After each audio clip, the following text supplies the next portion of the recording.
سوال یہ تھا کہ ایک ہی گھر کے 4 افراد حج کرنے کے لیے جا رہے ہیں تو ایک ہی بکرا چاروں کے لیے حج میں کافی ہوگا؟ اس کا جواب یہ ہے کہ نہیں، بلکہ حج تمتع میں ہر ایک کو قربانی دینی ہے، ہر ایک کو قربانی دینی ہے۔ اس کو ہدی کہا جاتا ہے، اور ہدی ہر حاجی کے اوپر ہے۔ ایسا جو قربانی ہم اپنے گھر پر رہ کر بقرعید میں کرتے ہیں، عید الاضحیٰ میں کرتے ہیں، اس میں اور ہدی میں بڑا فرق ہے۔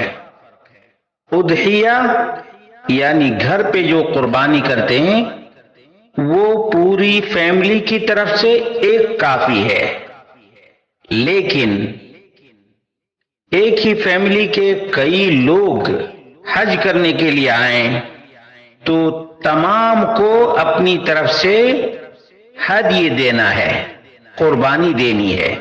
نبی کریم صلی اللہ علیہ وسلم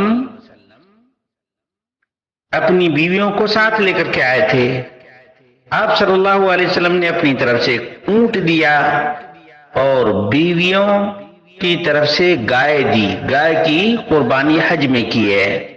اس لیے معلوم ہوا کہ دونوں میں فرق ہے، یعنی بقرعید پر جو قربانی کرتے ہیں اس کا مسئلہ الگ ہے، اور حج کے موقع پر حج تمتع کے سلسلے میں جو قربانی دی جاتی ہے اس کا مسئلہ الگ ہے۔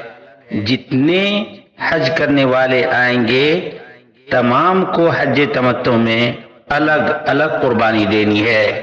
واللہ اعلم بالصواب۔